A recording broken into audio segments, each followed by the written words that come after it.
Hello students, welcome to the अग्नीज online classes. और आज की क्लास में हम आगे बढ़ाएंगे क्लास 12th अकाउंटिंग का chapter cash flow statements. So students, जैसा कि आप जानते हैं कैश फ्लो स्टेटमेंट्स में अब हम इन्वेस्टिंग एक्टिविटीज़ के बारे में पढ़ रहे हैं और ये जान रहे हैं कि कैश फ्लो इन्वेस्टिंग एक्टिविटीज़ में कैसे होता है। सो उसका फॉर्मेट कर लेने के बाद अब हम शुरू करने वाले हैं determining missing values of fixed assets. So students, क्या होता है जब आप इन्वेस्टिंग एक्टिविटीज़ के क्वेश्चन करते हैं तो उसमें खास तौर पे कभी-कभी कुछ वैल्यूज़ जो होती है वो हिडन वैल्यूज़ होती हैं, जो आपको नहीं दी होती हैं। तो आपको वो वाली जो वैल्यूज़ हैं, वो अलग-अलग अकाउंट्स बनाकर निकालनी होती है। तो उसमें से वो छुपी हुई वैल्यूज़ निकलती है और फिर आपको उन वैल्यूज़ को कैश फ्लो के टेबल में डालना होता है। क्लियर है? तो आई होप स्टूडेंट्स कि यहाँ पर जो मिसिंग वैल्यू का कॉन्सेप्ट है, आपको इस क्लास में पूरा का पूरा समझ आ जाएगा। तो शुरू करते हैं। इसमें भी स्टूडेंट्स 2 तरीके के केस होते हैं। अब देखिए, बात हो रही है फिक्स्ड एसेट्स की, ठीक है? तो पर्टिकुलरली फिक्स्ड एसेट्स के बारे में ही हम पढ़ेंगे और ज़्यादातर अकाउंट्स भी उन्हीं के बनते हैं, ठीक है? एक अकाउंट और बनता है जो कि प्रोविज़न फॉर टैक्स का होता है। वो इससे संबंधित नहीं है, वो हम बाद में पढ़ेंगे स्टूडेंट्स, ठीक है? तो फिक्स्ड एसेट्स में क्या हो गया? मशीनरी हो गई या कहीं इन्वेस्टमेंट हो गई, या अगर हम इनटैंजिबल फिक्स्ड एसेट्स की बात करें तो उसमें पेटेंट्स होता है, गुडविल होता है। तो इस तरीके से जो फिक्स्ड एसेट्स होती है उनके अकाउंट्स बनते हैं। तो स्टूडेंट्स, यहाँ पर सबसे पहला जो केस है वहाँ पे लिखा है when provision is not maintained. अब आपने 11th क्लास में स्टूडेंट्स पूरा चैप्टर पढ़ा था प्रोविजन फॉर डेप्रिसिएशन, और आपको पता है कि प्रोविजन का मतलब क्या होता है। कभी कभी कंपनी एक गुल्लक बना लेती है जिसको प्रोविजन फॉर डेप्रिसिएशन का नाम देती है।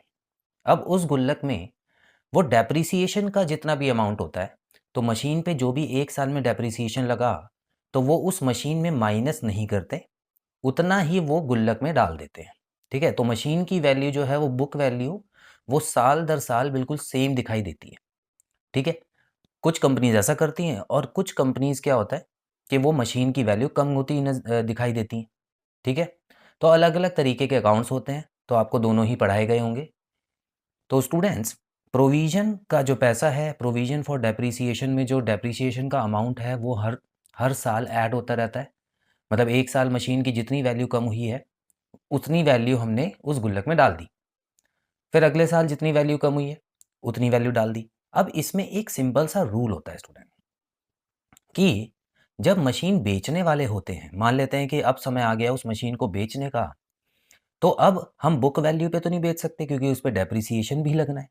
तो हम गुल्लक में से पैसा निकाल लेते हैं और उसका जो डेप्रिसिएशन है वो उसमें से उतना ही माइनस कर देते हैं मशीन की वैल्यू में से।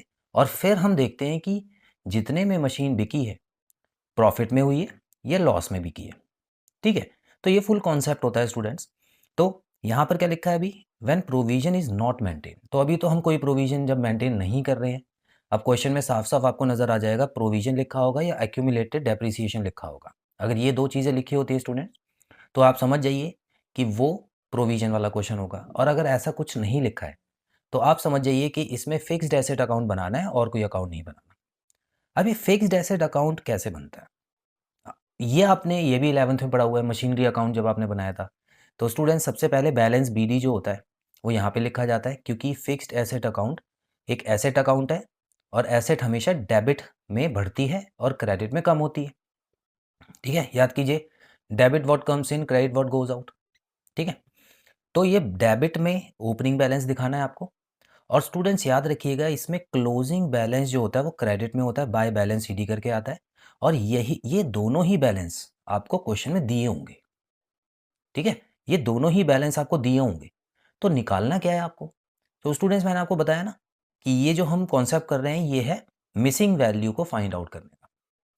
तो अब इसमें से कोई भी ऐसी जो वैल्यू है जो यहाँ पर लिखी गई है, इसमें से कुछ भी आपसे पूछ सकते हैं और वही मिसिंग वैल्यू को फाइंड आउट करने का तरीका होता है। अब जैसे कि आपको ओपनिंग और क्लोजिंग बैलेंस दे दिया और आपने यहाँ पे लिख दिया। उसके बाद क्या होता है स्टूडेंट्स, मान लेते हैं कि जो कंपनी है उसने अपनी एसेट को बेचा है।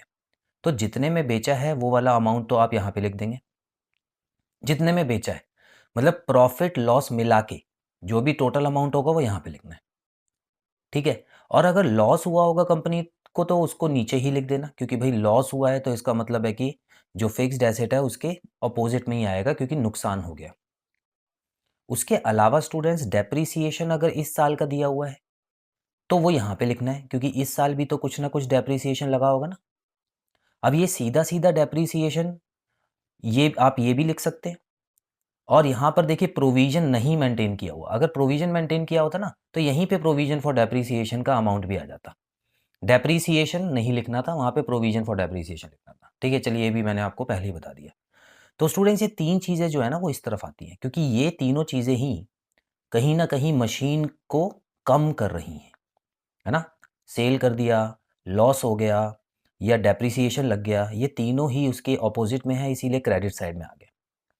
अच्छा, डेबिट साइड की बात करते हैं तो यहाँ पर मशीन को बेचने में फ़ायदा भी हो जाता है कभी कभी, तो ये जो जितना फ़ायदा हुआ है वो यहाँ पर आपको लिख देना है, उतना अमाउंट। और ये वाला जो अमाउंट है ये अगर आपने कोई मशीन खरीदी है, ठीक है, पूरे साल में कोई मशीन खरीदी है तो ये वाला अमाउंट होता है।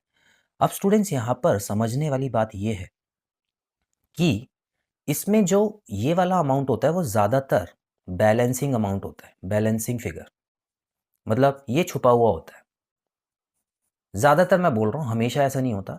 तो मान लेते हैं आपको सब कुछ दिया हुआ है, उन्होंने आपको ये भी बता दिया ओपनिंग को क्लोजिंग बैलेंस क्या है, और उन्होंने ये भी बता दिया कि आपने एक मशीन बेची है जिस पे आपको इतने का गेन हुआ। अब देखिए गेन और लॉस में से कोई एक ही चीज़ होगी, ठीक है। तो इतने का गेन हुआ, फिर आपने डेप्रिसिएशन भी उसका कैलकुलेट किया, ठीक है, मतलब डेप्रिसिएशन भी दिया हुआ है क्वेश्चन में। तो ये सब दे दिया है, तो बैलेंसिंग फिगर क्या होता है। अब जाहिर सी बात है, इतना सब होने के बाद भी जब ये दोनों अमाउंट नहीं मिलेंगे तो जाहिर सी बात है कुछ ना कुछ हुआ होगा। तो स्टूडेंट्स याद रखिएगा कि यहाँ पर परचेज हुआ होगा, तो वो वाली चीज़ जो है वो आपको नोट कर लेनी है। आई होप ये क्लियर है। अब एक और चीज़ समझिए स्टूडेंट्स, कभी कभी डेप्रिसिएशन भी आपको निकालना पड़ सकता है, उस केस में आपको परचेजेस दिया होगा, ठीक है। तो इनमें से कोई भी चीज़ जो होती है ना वो आपको निकालनी होती है, और अकाउंट आपको इसी तरह का बनाना होता है, बस इतना ही है, इससे ज़्यादा नहीं है। ये आपने 11th क्लास में पढ़ा हुआ है, ठीक है। डेप्रिसिएशन अकाउंट जब बनाते थे ना वो मशीनरी अकाउंट, तो उसमें हम यही करते थे और कुछ नहीं करते थे। अब आप कहेंगे कि इतने सारे जो बैलेंसेस हैं क्या ये सारे कैश फ्लो स्टेटमेंट्स में आते हैं। तो स्टूडेंट्स आपको मैं बता दूं, ऐसा नहीं होता। अब एक फंडा बताऊंगा आपको, हमेशा के लिए उसको याद कर लो। ऐसे अकाउंट्स है ना बड़े सिंपल हो जाएंगे आपके लिए। सबसे पहले तो याद रखना है स्टूडेंट्स, ओपनिंग बैलेंस और क्लोजिंग बैलेंस जो होता है ना वो कभी भी कैश फ्लो स्टेटमेंट्स में नहीं आता है। ये तो आपको पता ही है ना, डिफरेंस बिटवीन जो होता है वही हमेशा कैश फ्लो में आता है, तो ना ही ये कहीं पे आएगा। अब देखिए क्रॉस लगा रहा हूँ तो इसको ये मत समझना कि ये गलत है, क्रॉस इसलिए लगा रहा हूँ कि कैश फ्लो स्टेटमेंट्स में ये नहीं आता है, ये भी कैश फ्लो में नहीं आता है। उसके अलावा जितनी भी सेल हुई है, जाहिर सी बात है वो इन्वेस्टिंग एक्टिविटी में आएगा ना, बाकी अमाउंट सारे आएंगे कहीं ना कहीं, ठीक है, बाकी सारे अमाउंट आएंगे कहीं ना कहीं। तो जित ये जो सेल हुई है ये कहाँ पे आएगा, इन्वेस्टिंग एक्टिविटी में, ठीक है ना, जब भी सेल होती है। अच्छा, ये जो परचेज हुई है ये भी इन्वेस्टिंग एक्टिविटी में आता है, जितना सामान खरीदा बेचा। गेन और लॉस जो होता है स्टूडेंट्स याद कीजिए, ये ऑपरेटिंग एक्टिविटीज़ में आता था, जब हम नॉन ऑपरेटिंग जो कैश आता था हमारे पास, नॉन ऑपरेटिंग एक्टिविटी पे जो फ़ायदा होता था याद कीजिए, है ना। तो ये माइनस करते थे, गेन होता तो लेस करते थे, लॉस होता तो प्लस करते थे, तो ये दोनों चीज़ें ऑपरेटिंग में आ गई हैं। डेप्रिसिएशन भी ऑपरेटिंग में आता था याद कीजिए, क्योंकि ये नॉन कैश एक्सपेंस है। तो स्टूडेंट्स देखिए बाकी सारी चीज़ें आएंगी, लेकिन बस ओपनिंग और क्लोजिंग बैलेंस नहीं आएगा। इतना याद रख हो गया। एक और चीज़ होती है स्टूडेंट्स जो मैं बाद में बताऊंगा, अभी फिलहाल के लिए एक चीज़ आपने याद कर ली है कि ओपनिंग और क्लोजिंग के अलावा बाकी सारी चीज़ें कहीं ना कहीं आती हैं। अब हम बढ़ते हैं स्टूडेंट्स, जब केस 2 है, जब कंपनी प्रोविजन फॉर डेप्रिसिएशन भी मेंटेन करती है, तो इसमें क्या होगा। इसमें जाहिर सी बात है आपको दो अकाउंट्स बनाने होंगे, आइए देख लेते हैं। तो ये देखिए स्टूडेंट्स, एक ही पेज पे मैंने बना दिए हैं ताकि आपको साथ में ही अच्छे से समझ आ जाए। तो सबसे पहले यहाँ पर लिखा हुआ है फिक्स्ड एसेट अकाउंट, जो कि बिल्कुल सेम है पिछले वाला। यहाँ पे लिखा हुआ है एक्यूमुलेटेड डेप्रिसिएशन अकाउंट, जिसको हम प्रोविजन फॉर डेप्रिसिएशन भी बोलते हैं, ठीक है। इन दोनों अकाउंट में क्या फ़र्क है, ये हमेशा डेबिट साइड में बढ़ता है, क्रेडिट में कम होता है। लेकिन प्रोविजन एक लायबिलिटी होता है हमारा, क्योंकि हम ये सोच के चलते हैं ये हमारा एक दिन खर्च हो जाएगा, ठीक है, और होता भी है। तो ये लायबिलिटी हो गई, तो लायबिलिटी हमेशा क्रेडिट में बढ़ती है और डेबिट में कम होती है, ठीक है। ये 11th क्लास में आपको बताया गया होगा। अब स्टूडेंट्स देखिए ये बिल्कुल सेम है जो हम पीछे करके आए हैं, क्या ये बिल्कुल सेम नहीं है, बस एक ही जगह आपको फ़र्क नज़र आएगा, यहाँ पर ये देखिए इस जगह मैंने आपको बताया था ना, सीधा डेप्रिसिएशन जब लगता है तो यहाँ पर डेप्रिसिएशन आ जाता है, लेकिन प्रोविजन मेंटेन होता है तो यहाँ पे बाय प्रोविजन फॉर डेप्रिसिएशन आ जाता है। क्लियर है? तो ये प्रोविजन वाला जो पैसा है वो हमने इस गुल्लक में से निकाला है। चलिए अब प्रोविजन का अकाउंट कैसे बनता है वो भी देख लेते हैं। मैंने आपको बताया ये हमेशा क्रेडिट में बढ़ता है, तो इसका जब भी ओपनिंग बैलेंस दिया होगा स्टूडेंट्स, वो आपको बाय बैलेंस बीडी में यहाँ पर लिखना होगा, और इसका closing balance to balance CD में यहाँ पे लिखना होता है। तो दोनों बैलेंस आपने लिख दिए। उसके बाद इसमें क्या करना होता है, देखिए जो भी आपने फिक्स्ड एसेट बेची होगी उसका कोई ना कोई डेप्रिसिएशन ज़रूर होगा, या तो आपको कैलकुलेट करना होगा अलग से, या आपको क्वेश्चन में दिया होगा। तो स्टूडेंट्स वो डेप्रिसिएशन आपको यहाँ से निकाल लेना है। देखिए निकाला है, टू फिक्स्ड एसेट अकाउंट, इस तरह से निकालते हैं, क्योंकि इसकी पावर जो है वो क्रेडिट साइड में, तो जो भी आप डेबिट साइड में लिखेंगे समझ लेना कि इसको कम कर रहे हैं। तो उस मशीन को जब बेचा गया तो इसमें से उसका पैसा निकाल लिया जाएगा स्टूडेंट्स, क्रेडिट कर लिया जाएगा, और यही पैसा यहाँ पे चला जाएगा। तो देख लो, इसके अकाउंट में इसका नाम है, ठीक है, मतलब इसका नाम है, और इसके अकाउंट में किसका नाम है, इसका नाम है। तो इस तरह से ये दोनों जो ट्रांजैक्शन हुई है वो एक दूसरे के अकाउंट में ही हुई है ना, और अमाउंट भी सेम ही आता है स्टूडेंट्स। इसका जो अमाउंट होता है यहाँ पे मैं लिख देता हूँ सेम, और यहाँ पे सेम, इन दोनों का अमाउंट हमेशा सेम आता है, बस इतना करना है। अच्छा, इसमें क्या होता है स्टूडेंट्स, कभी कभी ओपनिंग बैलेंस और क्लोजिंग बैलेंस आपको दिया होगा, तो इसमें बैलेंसिंग फिगर क्या होगा। देखिए स्टूडेंट्स, गुल्लक में कुछ पैसे थे जिसमें से कुछ पैसे निकाले गए, और मान लेते हैं फिर भी, मान लेते हैं यहाँ पे 10,000 थे जिसमें से कुछ निकाले गए, फिर भी 20,000 रुपये क्लोजिंग में बचे। ध्यान से सुनिएगा, 10,000 थे, कुछ निकाले, फिर भी 20,000 रुपये बच गए। तो अब आपको ये सोचना चाहिए यहाँ पे कुछ ना कुछ छुपा होगा ज़रूर। तो जाहिर सी बात है स्टूडेंट्स, इस साल का जो डेप्रिसिएशन है वो हमने इस गुल्लक में डाला होगा, और ये बैलेंसिंग फिगर होता है, ठीक है। तो ये बैलेंसिंग फिगर यहाँ से हमको मिलता है, और ये इस साल का डेप्रिसिएशन होता है, जो कि कहाँ जाता है, ऑपरेटिंग एक्टिविटी में। अब यहाँ पर आप है ना स्टूडेंट्स, एक चीज़ और क्लियर कर लो। मैंने आपको बताया था ना कि एक चीज़ रह गई है जो मैं आगे बताऊंगा। आप कंफ्यूज हो गए होंगे कि डेप्रिसिएशन ये वाला अमाउंट जाना चाहिए, ये वाला जाना चाहिए, या ये वाला जाना चाहिए।